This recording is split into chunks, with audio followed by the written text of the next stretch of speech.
Welcome, everyone. Today, you'll discover the incredible success story of Nike, from $0 to a $190 billion empire. This story is great for your English because it uses simple, clear language, helps you learn new words, and improves your listening and reading skills in an interesting way. Imagine a world where Nike never existed. No Air Jordans, no Just Do It. No Cristiano Ronaldo, Michael Jordan, LeBron James, or Serena Williams wearing the most legendary sports brand on earth. But here's the shocking truth. Nike started with nothing, not millions, not billions. Just a simple dream. A young man had no money, no factory, and no investors. He didn't own a business. He didn't even know if he would succeed. But what he did have was a vision. To build something so powerful that the world's greatest athletes would one day wear his shoes. And today, Nike is worth over $190 billion. So how did this happen? How did one man go from selling shoes out of a car trunk to building the biggest sports empire in history? How did Nike become the brand that dominates the feet of the fastest runners, the strongest athletes, and the most legendary sports players? If you watch until the end, you'll discover the true secret behind Nike's rise. You'll understand why Nike isn't just a brand. It's a revolution. And most importantly, this story isn't just about shoes. It's about persistence, belief, and never giving up. So, let's go back to the very beginning, to the birth of the man who started it all. Chapter 1. The Birth of a Dreamer. The year was 1938, and in a small town in Portland, Oregon, a baby boy was born. His name? Philip Hampson Knight. He wasn't born rich, he wasn't born famous, but he was born with something far more powerful, a competitive spirit.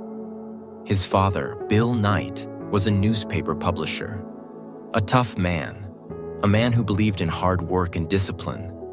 Phil grew up in a strict household. His father refused to give him money easily. If Phil wanted something, he had to earn it himself. From an early age, Phil was different. He wasn't the loudest kid. He wasn't the strongest. But he was fast. He loved to run. Running gave him freedom. Running made him feel alive. But little did he know that his love for running would one day change the world. As a teenager, Phil became obsessed with track and field. He joined his high school's running team and trained hard every day. But there was a problem: the shoes. The running shoes available at the time were heavy, uncomfortable, and slow. Every time he ran, he felt like the shoes were holding him back. Why aren't there better running shoes? He thought. That question stuck in his mind for years. And one day, it would lead him to create Nike. After high school, Phil went to the University of Oregon. He wasn't just an ordinary student. He became a star athlete on the track team. And this is where fate introduced him to the man who would change his life: Bill Bowerman. Bill Bowerman wasn't just any coach. He was a legend. He had one goal: to make his runners faster than anyone else. But he didn't just train them physically. He believed that the secret to speed was in the shoes. He was obsessed with designing better running shoes. Every day, he experimented with different materials, different soles, and different techniques. And when Phil Knight walked onto the track, Bowerman saw something in him. Phil wasn't the fastest runner. He wasn't the best. But he had passion and determination. Bowerman started testing new shoe designs on Phil and the other athletes. And that's when something clicked in Phil's mind. What if we created the world's best running shoes? Shoes that are light, fast, and powerful. This thought stayed with him, but he didn't act on it yet. After graduating in 1959, Phil had no idea what to do next. He had a business degree, but no job, no clear direction, no plan. His father told him to get a real job at a newspaper. But Phil didn't want an ordinary life. He wanted something more. So he made a crazy decision. With no job and no purpose, Phil decided to travel the world. He went to Hawaii, Japan, India, Greece, and many other countries. But one country changed everything: Japan. At the time, Japan was rising in the shoe industry. They had a company called Onitsuka Tiger, which made lightweight, high-quality running shoes. Phil was fascinated. What if I could bring these shoes to America? He had no company, no money, no experience. But in that moment, a crazy idea was born. Phil took a risk. He scheduled a fake business meeting with Onitsuka Tiger. He pretended to be the owner of a company called Blue Ribbon Sports. But here's the truth. Blue Ribbon Sports didn't exist. It was just a name he made up. Still, he walked into that meeting with confidence and told Onitsuka, "I want to sell your shoes in America." To his surprise, they agreed. And with just $50, Phil ordered his first batch of shoes. He started selling them from the trunk of his car at track meets. No office, no store. Just him, his passion, and his dream. Chapter 2. The Battle for Survival. Phil didn't have a store. He didn't have a big marketing budget. So every morning, he loaded his car with shoes and drove from track meet to track meet, hoping to sell them to athletes and coaches. He didn't have a fancy sales pitch. He didn't have advertisements. All he had was belief in his product. He would walk up to runners, show them the shoes, and let them try them on. And once they ran a few steps, they felt the difference. Word spread fast. More and more athletes started choosing Onitsuka shoes over big American brands. Phil's business, Blue Ribbon Sports, was growing. But there was one massive problem. Selling shoes was one thing, but running a business required money. Phil had to pay for inventory. He needed more shoes from Japan to keep up with demand. But Onitsuka Tiger had a strict policy. They only shipped shoes if he paid up front. And Phil? He was broke. Every time he made money from selling shoes, he had to immediately reinvest it to order more stock. He had no savings, no investors, and no financial backup. If he ran out of money, the business would collapse. So he did something that would change his life forever. Desperate for cash, Phil went to the bank to ask for a loan. He walked in, full of confidence, ready to explain his business. But the moment he said he was selling shoes from Japan, the bank manager frowned. Japanese shoes? In America? That's not going to work. The bank rejected him. No loan, no help, nothing. But Phil refused to give up. He went to another bank, rejected, another, rejected, another, rejected. Every time he heard no, his belief in his dream grew stronger.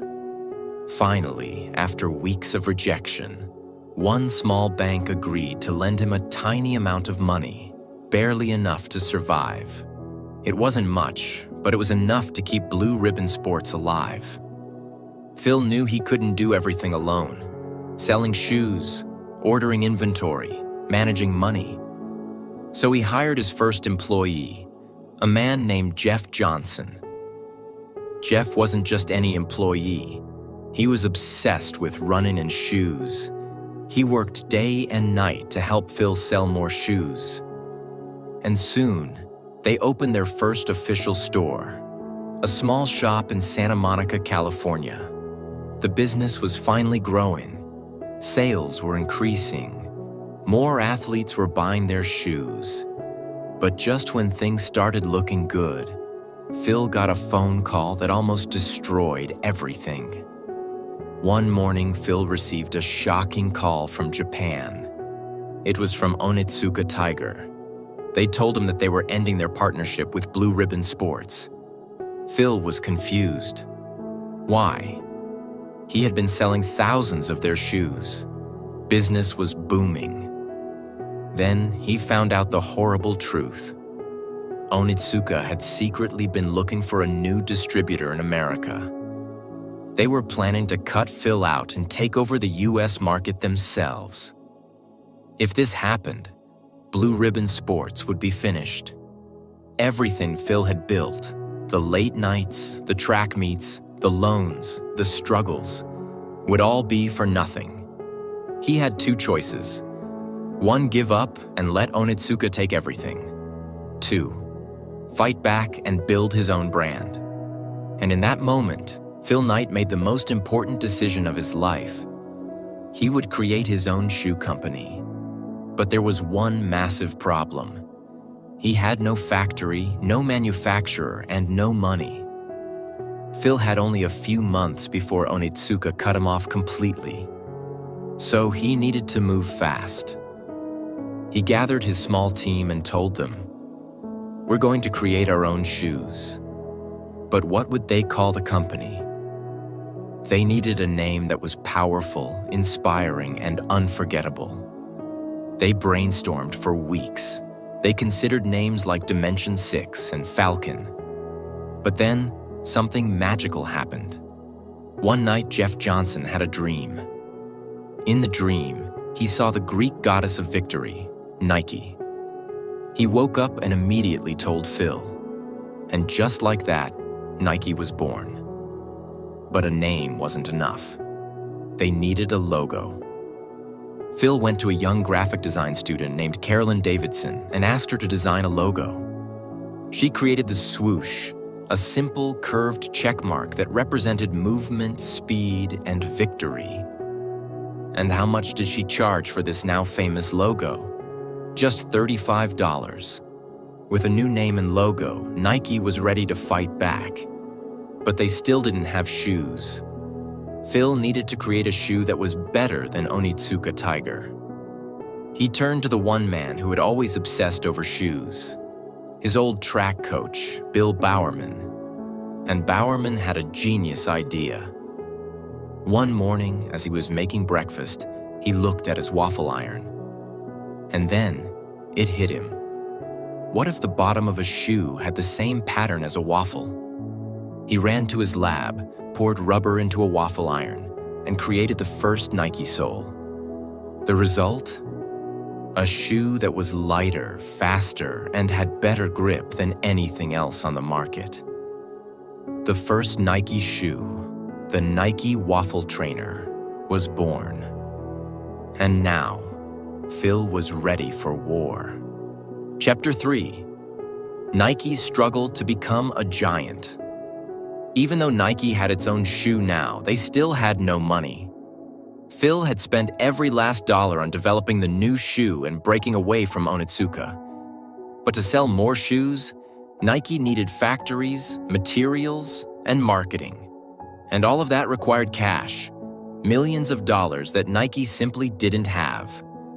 So Phil had to do something he hated: beg for money. Phil went to the banks once again, hoping to get a loan to expand Nike. He walked into one bank after another, showing them his shoes, explaining his vision. But the banks laughed at him. "You want us to invest in some small shoe company? Competing against Adidas and Puma? Are you crazy?" Nike wasn't a brand yet. It was just a struggling company trying to stay alive. And once again, every bank said no. Phil was furious. He had spent years proving that Nike could be something special, but nobody believed in him. But he refused to give up. Finally, he found one small bank willing to take a risk. The catch? The interest rate was extremely high, and he had to personally guarantee the loan. That meant if Nike failed, Phil would lose everything: his house, his savings, his entire future. But he took the risk, because failure was not an option. Just when Phil thought things were under control, Onitsuka Tiger struck back. They sued Nike for stealing their shoe designs. They claimed Phil had betrayed them and was now illegally selling shoes that looked like Onitsuka's designs. The lawsuit was a disaster. If Nike lost, they would have to shut down and pay millions in damages. Phil was devastated. Everything he had worked for was now at risk. For months, the legal battle continued. And just when it seemed like Nike might lose, something unexpected happened. The court discovered documents proving that Onitsuka had planned to betray Phil first. That changed everything. In the end, the court ruled in favor of Nike, and Phil finally cut ties with Onitsuka forever. Nike had won the battle, but the war was far from over. Because now, Nike had to do something much harder: become a real brand.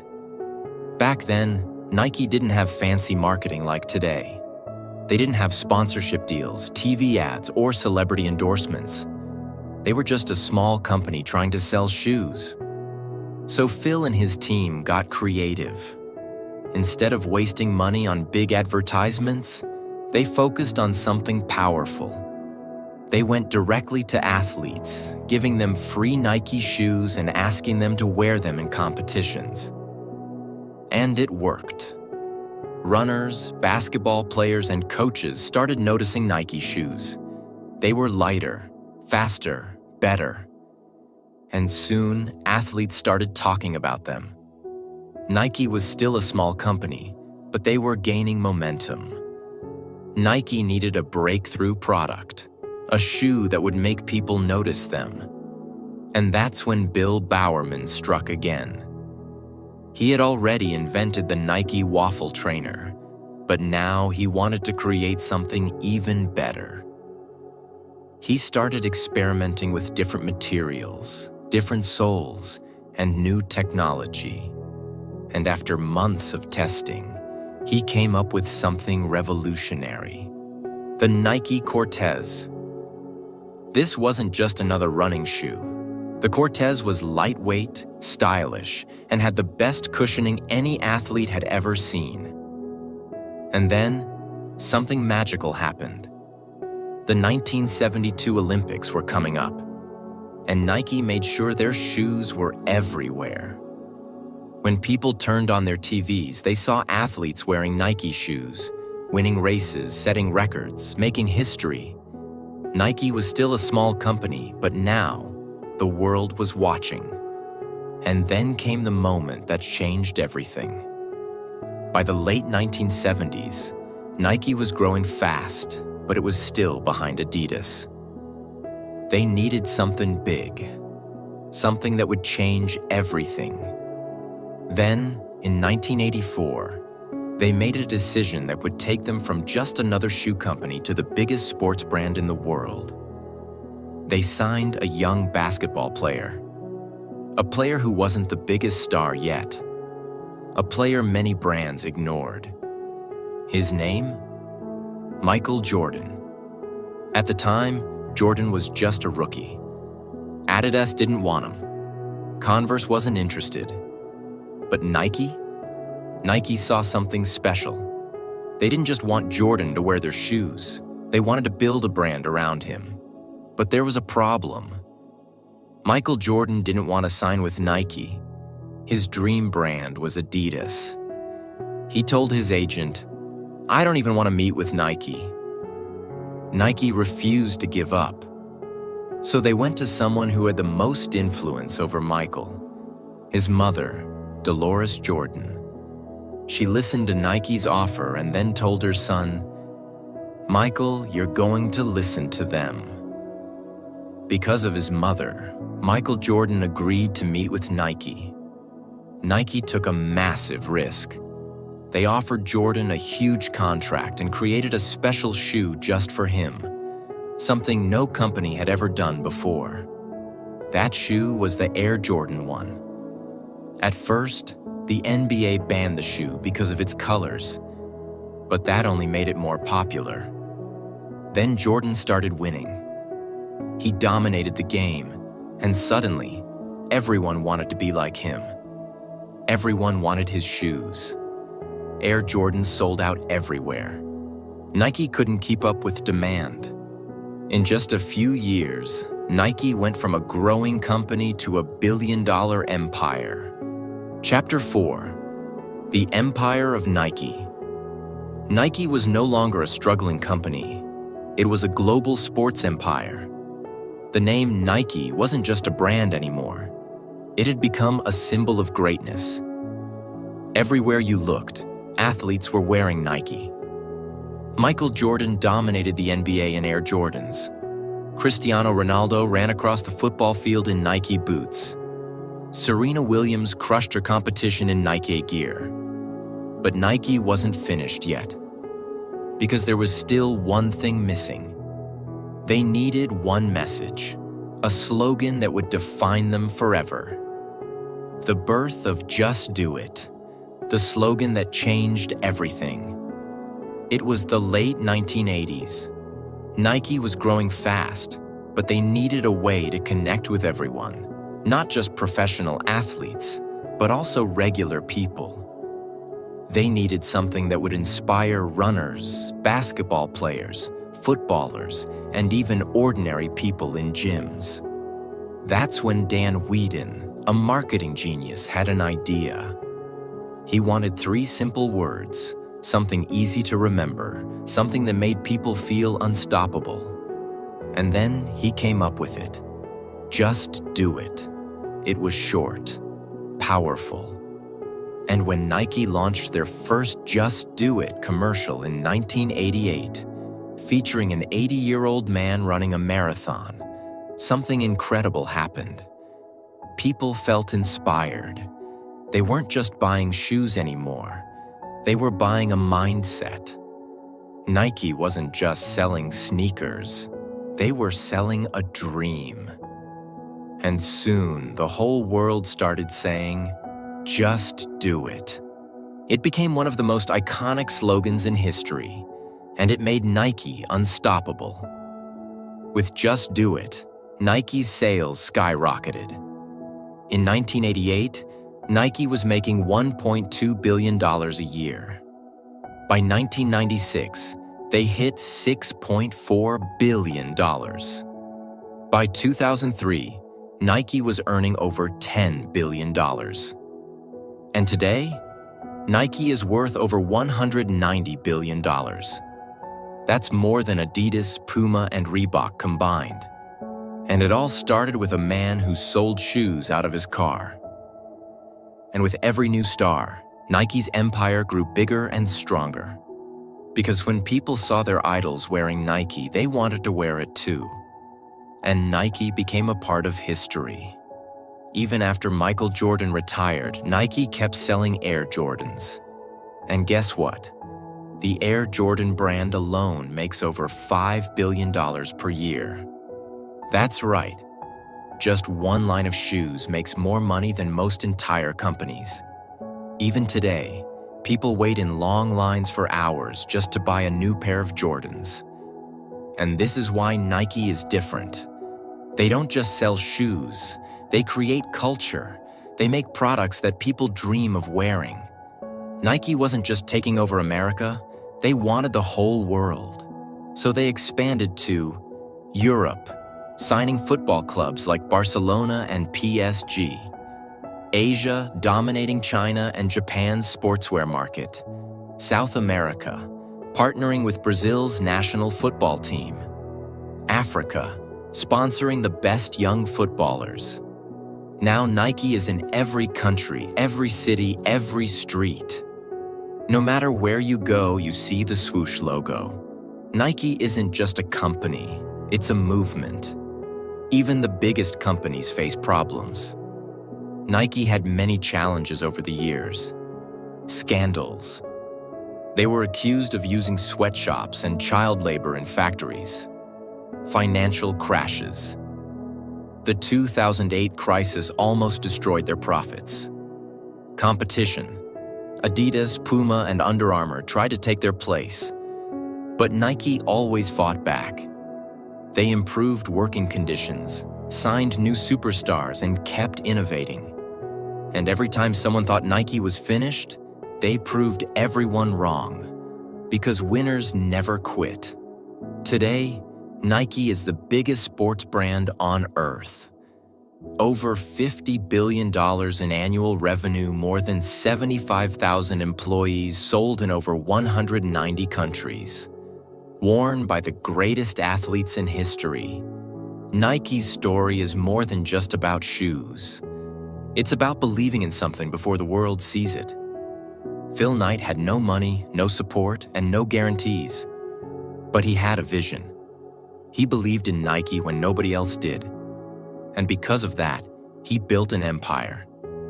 Nike's story teaches us one thing: no dream is too big, no challenge is too hard, no failure is the end.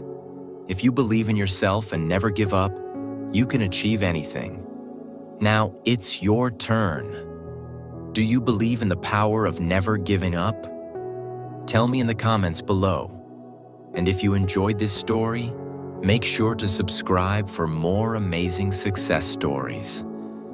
Because your success story is waiting to be written. All you have to do is just do it.